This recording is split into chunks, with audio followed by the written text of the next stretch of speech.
It's my pleasure to present Angus and Steve, who are working on the Heat project. Angus is a developer and Steve is a contributor. I guess that's, I'm not sure exactly what the difference is, but yeah, without further ado, Angus and Steve. All right. So you need that microphone. Right, so just to clarify, we're both core developers on the Heat team. It's just our own personal terminology, I suppose.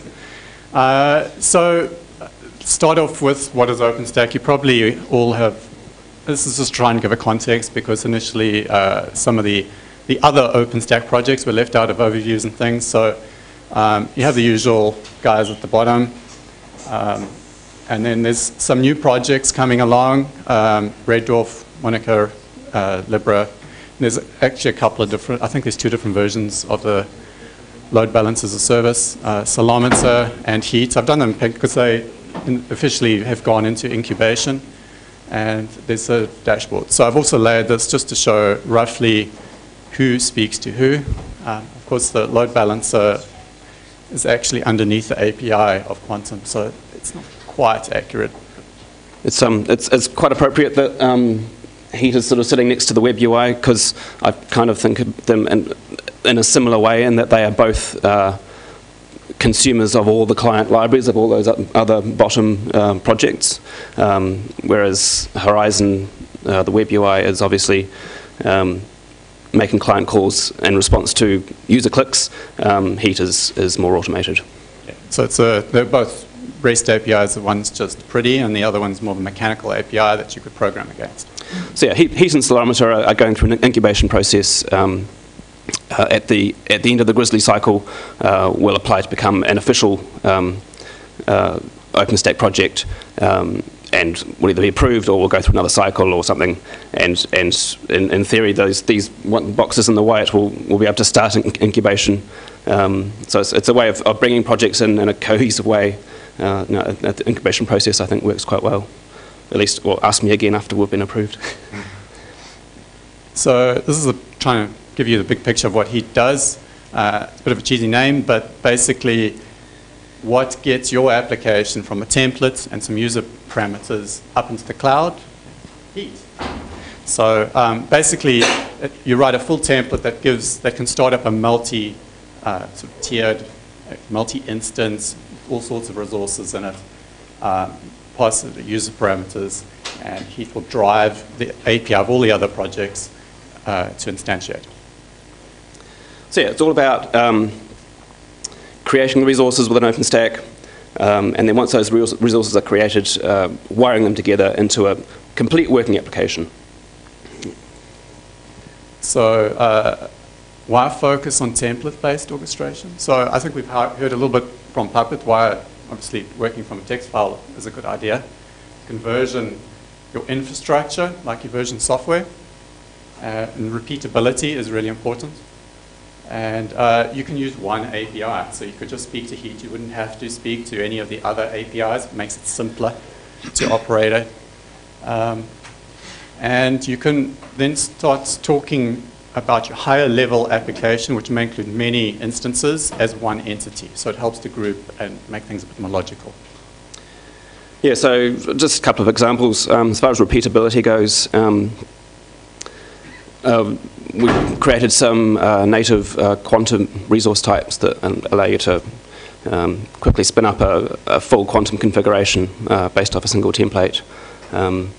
Really, the only practical way of doing that previously was, a hairy shell script which did the individual quantum calls and pulled out the UUIDs and pushed them back into the subsequent call. So being able to do that, easily and repeatedly is very useful. And again, having a single API to access all of OpenStack, you can imagine another scenario as soon as you're using 2 different types of OpenStack resources and you want one to know about the other, then you're doing client calls and trying to figure out your UIDs and getting everything configured. So it's a bit of a hassle. So this is one way to make it a lot easier.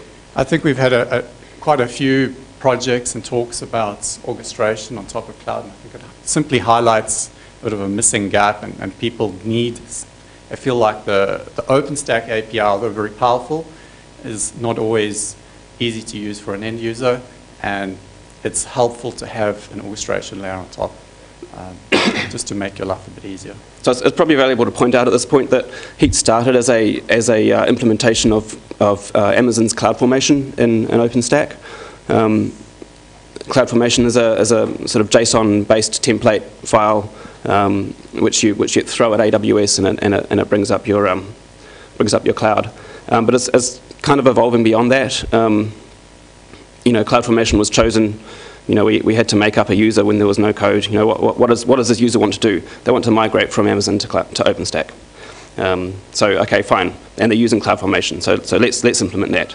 But now we have real users with real use cases and more of an OpenStack specific focus. It's most definitely evolving into a fairly generic OpenStack orchestration platform rather than something that's just a shim from something else. So we still support. We're not planning on throwing away that AWS. Yeah, it's like the Nova compatibility for EC2. It's always going to be there. It's important to us, but the emphasis is on the native stuff because it's better.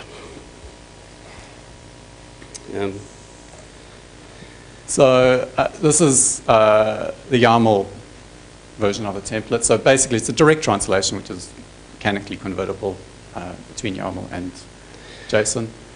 Just showing you the different sections, version, description. Parameters are basically how you define what are the parameters that you want to allow to pass in.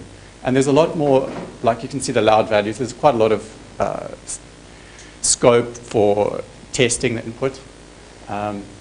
So those basically you can reference anywhere. So you can see here reference instance type, and that'll get automatically substituted as it becomes available. So the other things like when you reference the wiki server, like here, once that's created, it'll get substituted, and when you do a show stack, you'll end up with your actual IP. So the output is stuff that you find useful that you want outputted out of all of this. Yeah, so with the output, you can expose particular properties that the different resource types have into the real world. Useful things like what is the URL of the web server I've just spawned, because it's going to be different every time because I might have a different IP address. So yeah, parameters, that's what the user passes in when they invoke Heat on the command line. So we can, as I said, we can validate those. We've just this is the first version of the YAML format. It is quite literally it passes to the exact same structure as the old JSON format, and in fact JSON is a subset of YAML. But JSON is a terrible file format for a template file. Also, not really for it. It's lovely for us to parse it in the engine. It's really nice and mechanical, but to read it, it's easy to make. As a wire protocol, it's great, but if you're doing complex templates, there's a bit of trial and error involved. You're really going to be able to, I don't know, comment out bits and see if it doesn't work. Maybe add some block comments to explain what's actually going on. You can't do any of that with JSON.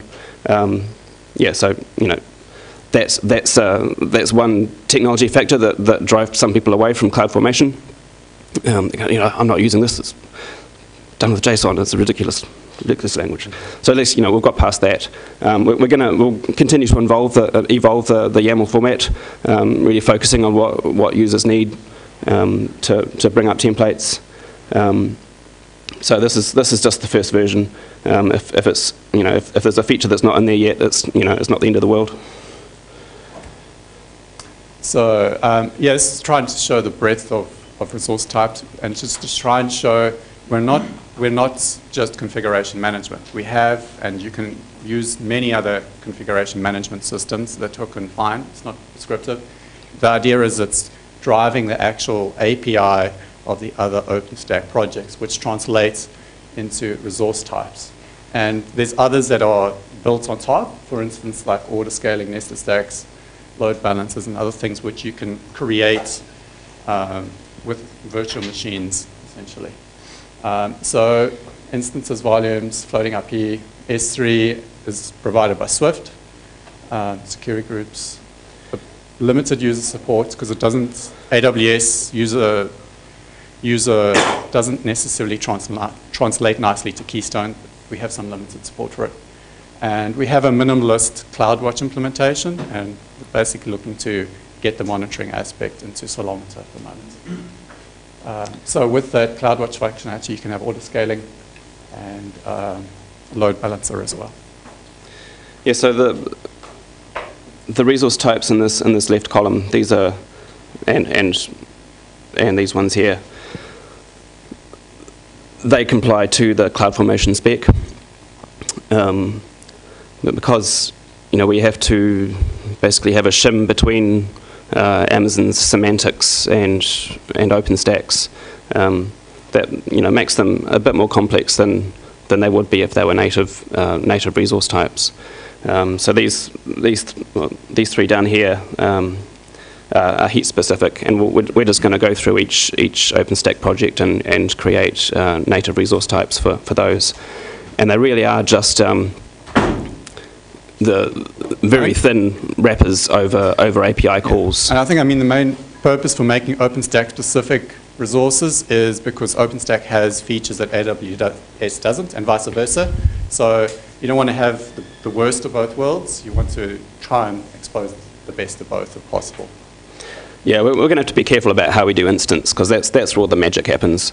So we want to do it, when we implement that in a native way, we're going to have to figure out how to do it in a way that means we're not supporting a lot of code. We'll get as much reuse in there as possible. Okay, so going through the architecture, basically we were trying to do this like how other OpenStack projects operate. You've got a REST server which speaks via MQB to the engine, which has database entries. You keep the stack and information about all their resources. Keeps the original template so you can update it and it can compare, see what's different.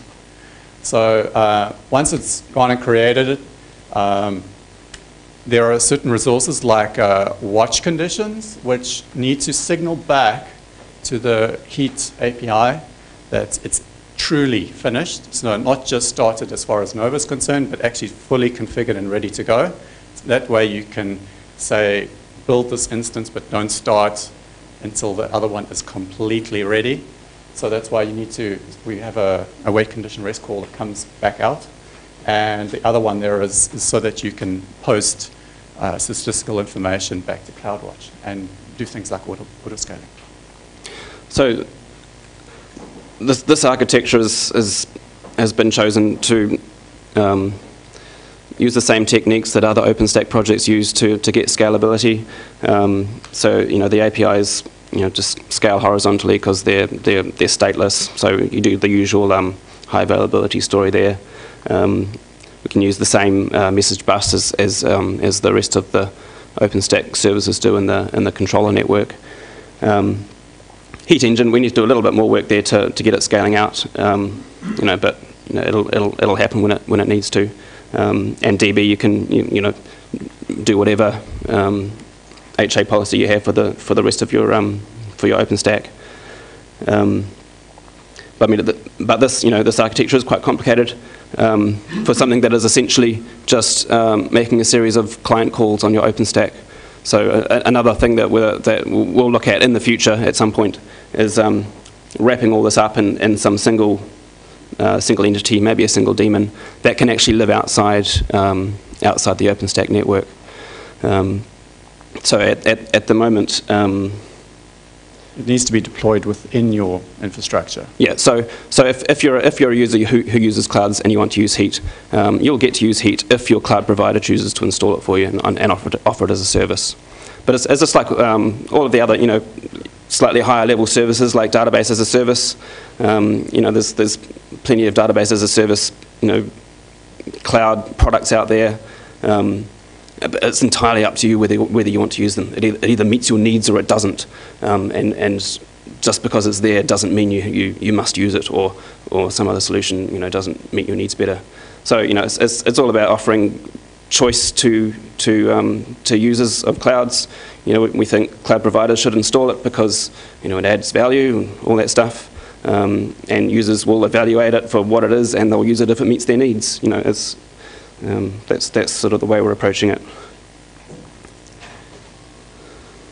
So as far as image requirements, we really just need your base operating system and Cloud Init.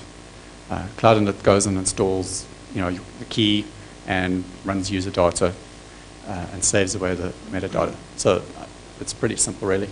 So we currently support Fedora, Ubuntu, Debian, RHEL.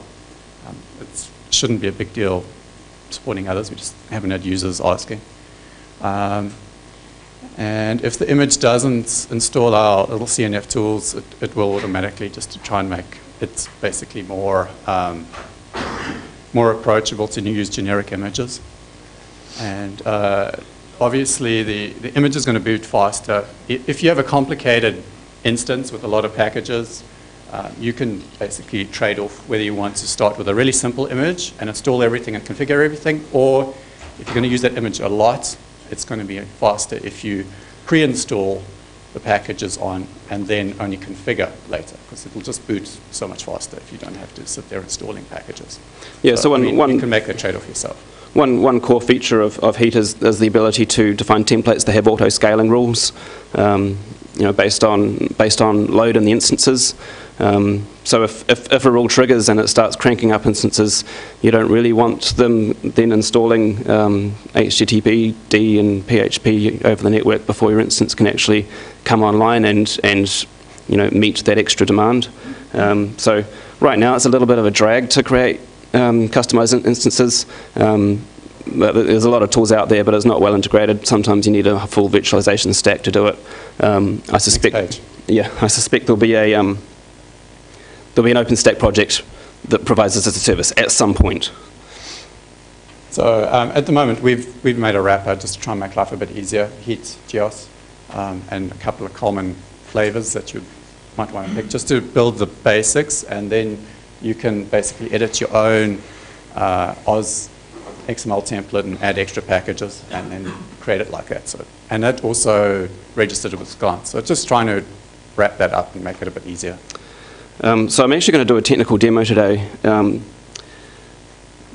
even though I was told that was a stupid idea and it will go wrong.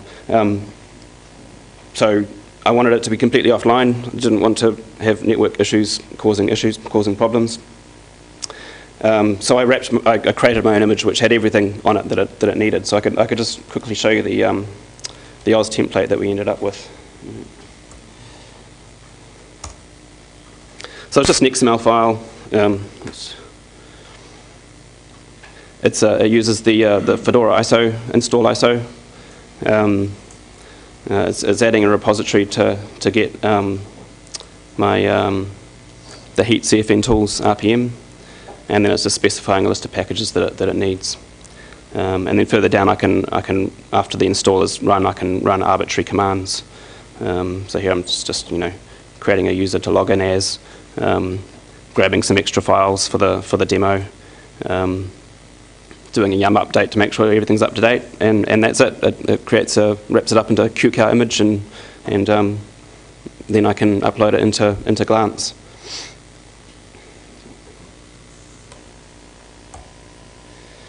So yeah, it's just a quick show of the Heat command, and a couple of the commands you'll see. Yeah, so if you're familiar with any of the other OpenStack clients, it has the usual noun-verb command combos.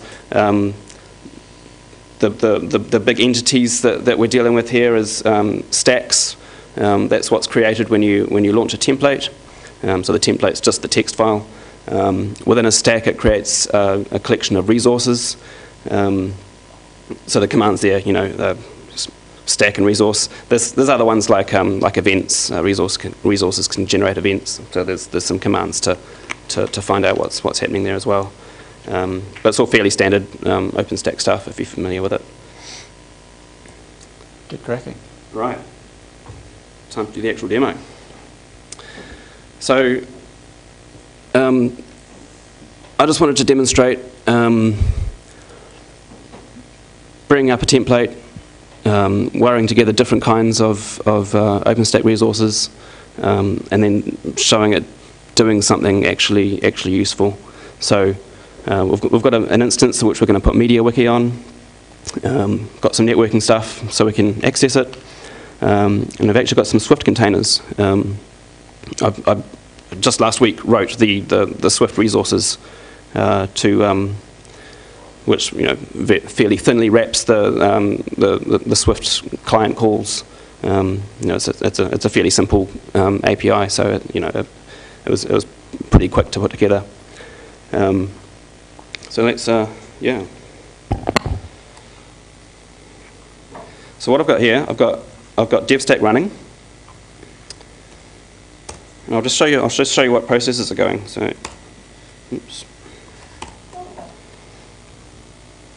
So we've got Swift running in a single node mode, so there's absolutely no redundancy or any of the other things that Swift is actually good at. But it's enough for development because you can put files in and get files out. Then we've got the default set of OpenStack processes is running here. At the bottom we've got these 4 H1s. So the first one is heat engine. That does the actual OpenStack client calls to generate resources and find out the state of all the resources. We've got heat API, which is a standard REST interface, which you can use either with the official heat client or yourself by building your own REST calls. We've got the compatibility heat cloud formation API, which is sort of kind of REST-y, RPC, but it's there for compatibility, and it's well supported. And we've got a CloudWatch API as well. So CloudWatch provides the monitoring, lets us get the data that we need for auto-scaling decisions. Pretty minimalist. It's not a full implementation. Yeah, it's basically just enough for us to flesh out our functionality. Eventually, a project, most likely Ceilometer, will provide this CloudWatch compatible monitoring capability. So that'll so this is very much stopgap, but we needed something now.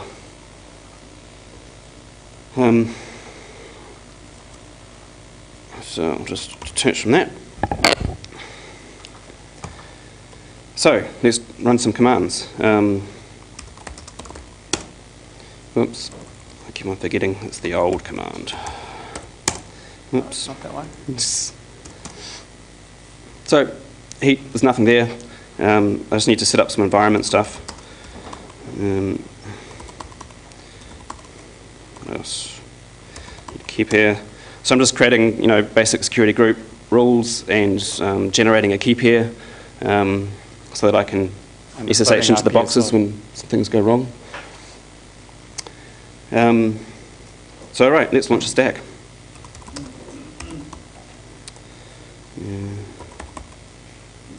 So that's obviously not the command Steve's just made. So No, a little wee make file just to make life a bit easier. I'm guilty of make file abuse. So there's the actual command up here. Heat stack create. Okay, so stuff's happening.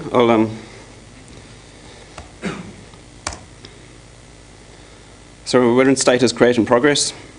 There's a lot running on this machine, so it's going to take a while to crank up. So let's just have a poke around and see what's happening while it's grinding up.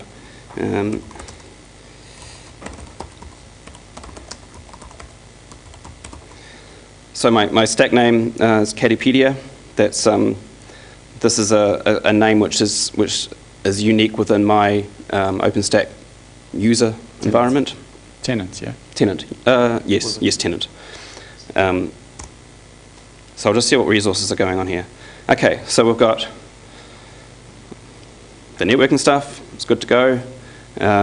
We've got 3 Swift containers have been created, and we've got the instance, which is still in progress, as you would expect. So while that Nova process is cranking up, let's. Yep, it's still in build status. So I'll just see what's going on in Swift land. Okay, so we've got 3 Swift containers that have appeared.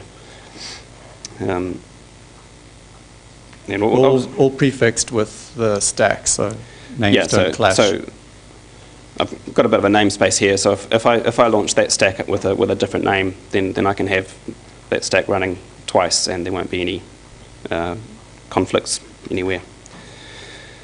So while that's churning away, you want to have a look at the template map? Yeah, so by the way, any questions, just ask away. So this is another YAML template, bunch of parameters at the top.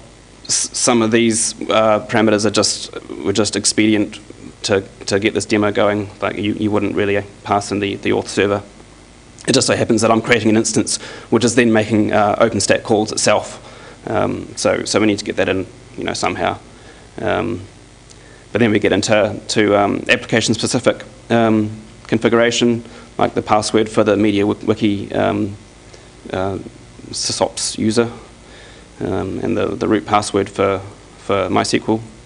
And we've got Linux distribution here, and back at the top there was instance type. So in the mapping section,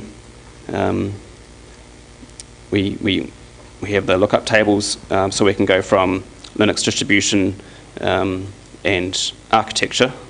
No, from the size, the flavor, and the distro, and you'll get an image. Yeah, so we specify flavor.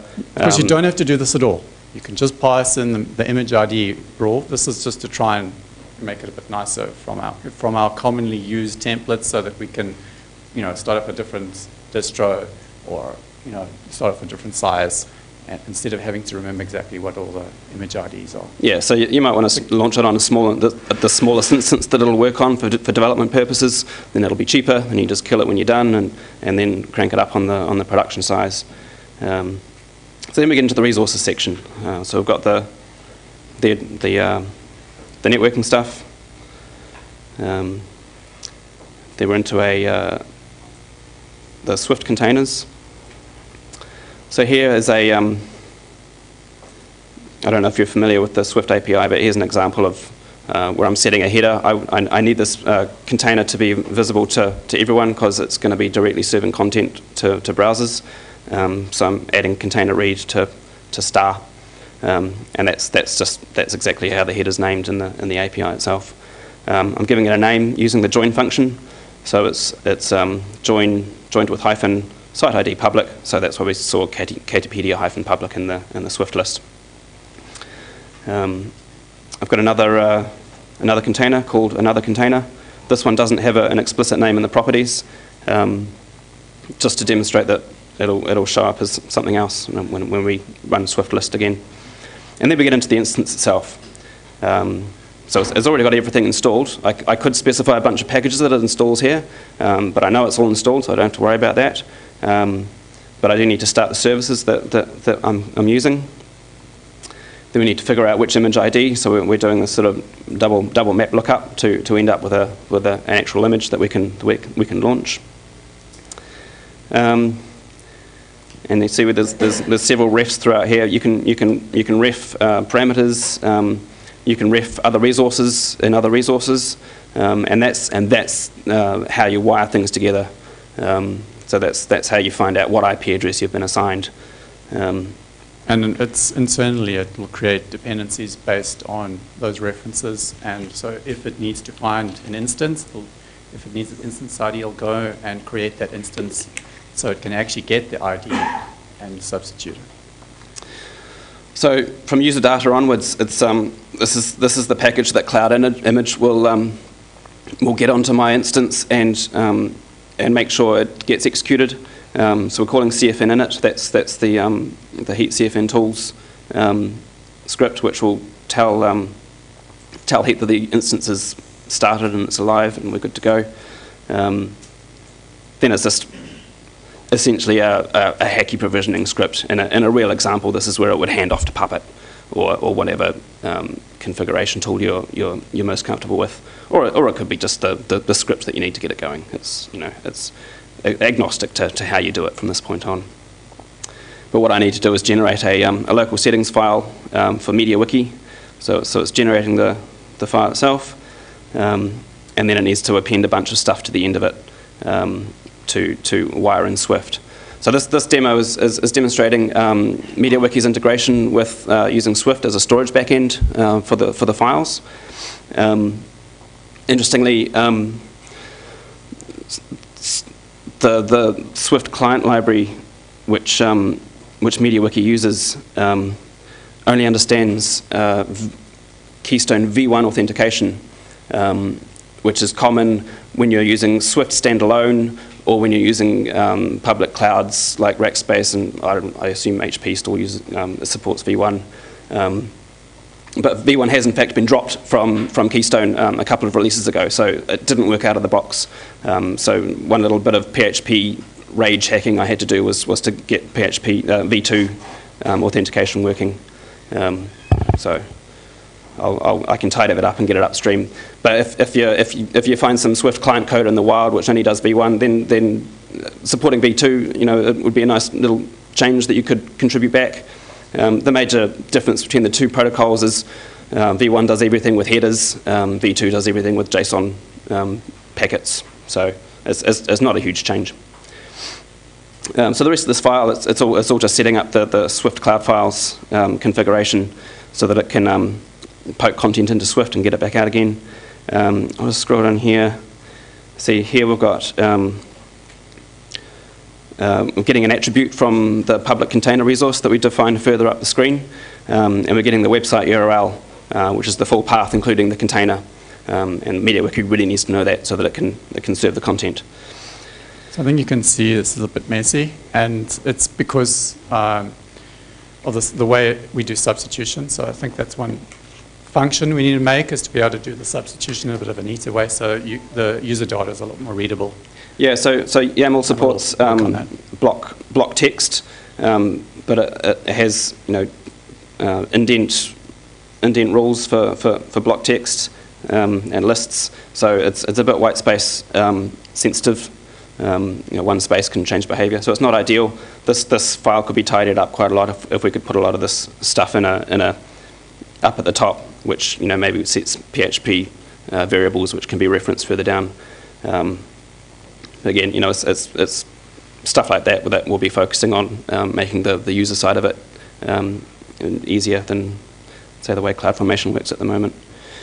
And then right at the bottom, we can specify our own outputs. I want to know what website URL to use once it's all going. So I'm building up a URL from the information that I have. And I've got another one which just calls into the Swift container to tell me how many objects it is. I'm calling that cat count, for reasons you'll find out very soon. And I can also squirt out entire blobs of JSON. So here's every single header that the public container has when you call head container on it. So let's see where we're at. Still building.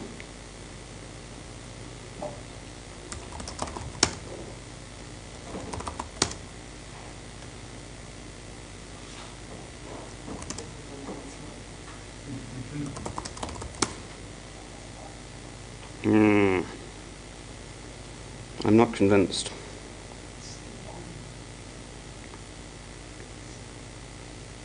We'll give it a few more minutes, but I think this has died. That's all right. You appear to have a last resort in the directory. Yeah. Yeah, I didn't want to use that. Yeah, we did that just a screencast earlier. So. Yeah, we'll sit here and wait until Nova List says something else. It says error. Okay. Blame Nova. It wasn't heat.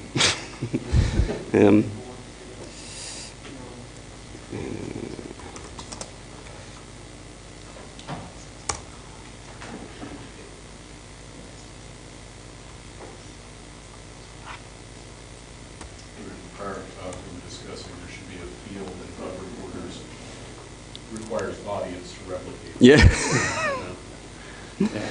Well, some other developers were saying, "Oh, we're just not going to do demos because it's it's really a lot of stress and so much prep, and then chances are this kind of thing happens. I said, well, we tend to fix a lot of bugs around just before we do demos. So quantify the number of bugs and features done just prior to demos. Yeah. Oh, we can use this as a good example to explain what happens when a resource fails. So we can see in the resource list it's the instance has gone to create failed. Currently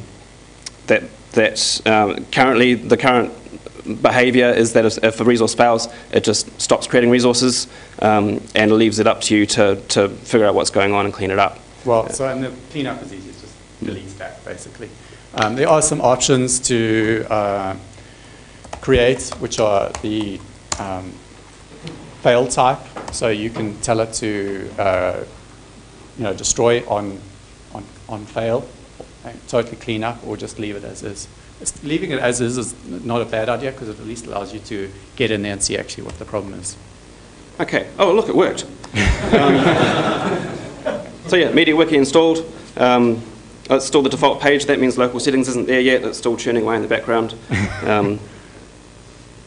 The screen recorder made it even slower. So let's just wait for it to come to life. You've only got 10 minutes. You might want to fast forward. Should go any second now.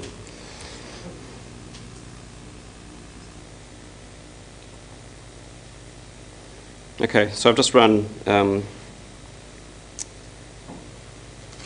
heat show to get the URL. Okay, now I'm running a script called catlaunch. So yeah, John Dickinson's been going on about Swift and cats all for the whole conference. I don't know if it was serendipity or a complete failure of imagination, but I went with a cat-themed demo. So my magical typey fingers are now looking to see what's in the Swift container. It's starting to fill up with images, which is a good sign. And then we'll see what content we end up with. So here we have randomly generated cat-themed content with random cat images off the internet. And that's stored all in Swift, delivered through MediaWiki.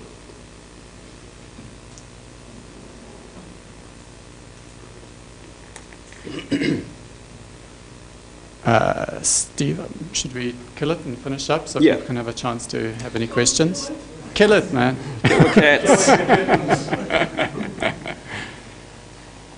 So yeah, I just wanted to show the more, other features basically. So nested stacks are a way of essentially including another template so that you can, if you have a common application that you use, you can define the URL or path to that template and pass in different parameters, and so you can customize a common, like essentially a library.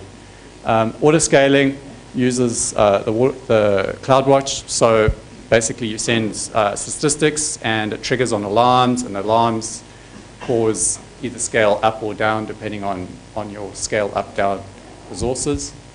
And we've also added rudimentary monitoring of both the instance and a daemon within your instance. So again, you just send out a heartbeat and it'll make sure that if you don't get that heartbeat within a period of time, it'll trigger alarm and you can restart the instance. So the side effect, the actions, we could do other things, that was a simple sort of demonstration of what you could do. And the actual monitoring of your daemon within the instance, you could either use your own monitoring to do that, but this is a way of being able to send that event to heat and be able to escalate that and do something else. Whether that is send an email to you or to escalate that to an instance failover, or potentially in the future move your entire stack to a different cloud. All kind of things we have in the pipeline. So in Grizzly we've been busy with quite a heap of new features, the YAML templates, quantum resources, nested stacks. We've got a native API. We've worked hard on the error reporting, pluggable resources, so you can basically add your own resource type. version of RPC that came through with work that was done in Oslo, and better Ubuntu support, and proper DevStack integration. Is Havana the next version? Yes. I didn't know. I quickly slipped that in. I thought it was still up in the air. I prefer So parallel resource creation, we want to do that to so you can create 100 instances in parallel, basically, and it's not going to do it one by one. Shouldn't be too hard. So. Different rollback behaviors, I'll talk about easier. Integration with other projects, maybe. Multi-cloud, basically speaking to more than one keystone and having a layer between the resources and our engines. Yeah, so that integration with other projects, we have a DB instance resource type that literally has an embedded stack which spawns an instance, installs MySQL on it, and exposes a DB that you can consume. But there are DB as a service projects out there, so we're going to want to support those as well. We'll have to decide if the user chooses to use our internal implementation or the external one, or whether that's something that is an admin configuration, or we just throw away ours and say you must have this other service in order to get it done. So yeah, we'll figure out how to do that over time. So we do have an Horizon plugin, but it's still being worked on. So anyway, some questions. So I've got some answers to questions if you if there's one of those questions you really want to know now, you could ask it, or otherwise just ask away. Yes? How do you monitor the install? Like, just watch log files? Is that like well, we communicate with, like for Nova, we basically ask for the status on the instance. Yeah. And just like on the command line, you can do the same thing from the Python library, and you can make sure that it's become active, essentially. So if something goes wrong, like it rules the instance and it stops working, how can you tell what's wrong? So to watch to see if it's fully completed, you can have a wait condition that actually which is a REST call out, and it notifies heat, and it will wait on that, and then trigger it to continue. As far as actually monitoring the instance after that point, you can hook up something to CloudWatch to be able to notify it back, but essentially it's up to you to hook that mechanism up. I mean, you've got to know what to monitor, what is important to you. So like, for example, you've got the commands to run on the instance after you install stuff, and I'd like to know, what was the last command that was run? On the instance? Yeah, like you have those commands. Oh, that's at the far end. Yeah. It's not within the instance. But we do store events, and you can query for the events that. So what are the actions? What are the state transitions on each resource, essentially within that stack? Yep. So you had an example of installing packages, and then so especially in the case of a generic image where there's not the book, the boot script book, boot book, how do you actually get access to the instance? So at the moment, the instance at very least needs cloud in it, and any cloud-enabled image will have that. So cloud image gives us enough to click on here. So basically, the key name you pass into Nova Create, plus we make a multi-pass message out of the metadata and the user data. Cloud init, so that's in the heat engine. After the call and after Nova actually starts up the instance, this is in the guest now. Cloud init pulls out a multi-part message, saves the metadata, runs the user script, and it'll save the key so that you can log in without a password into the instance. You basically add stuff into the use data. Yeah, so basically yep. You provide the key. That's one of the arguments you pass to create stack. So it's your key, and that same key you use to log into the instance. One more question. Angus? Yeah. One question. Why YAML? Why restrict yourself to YAML, particularly the function call syntax in the old one? Making your own yourself. That's just the second choice in choosing what template language you want. We may well implement an XML-based standard orchestration like Tosca or something Tosca, else that you is know. incredibly complex, but YAML basically converts directly, mechanically from one to the other. I think we're completely open. I think our main focus here is to create, to orchestrate from a file. So if there is a really cool format out there, I think we're all ears, essentially. Yep, one more. You made mention of the situation where it's not your cloud. You made mention of making heat available, get cloud providers to make heat available Yep. so that you can orchestrate within their cloud. Yep. So how would this work within a multi-tenancy environment, or is that something that's going to be later down the line? I think it's still to do, and I think it'll be a cool feature, and we need to think about how that's going to hook in, because you might want to do some pretty cool things like monitor your instances, trigger an alarm that causes your stack to move from one cloud to another, and it would require a bit more thought on the monitoring, the alarming, what alarming systems you need, and how do you actually go about moving that. So, and also setting up the different authentication systems on the different clouds too. So basically, that's not supported right now and would need a bit of thought whether we want to do that. Okay, we're out of time. Thank you, everyone. And thank you, Angus and Steve, for giving this presentation. Thank you for your time. And on behalf of LCA 2013, here's a little gift for you. Thank you very much.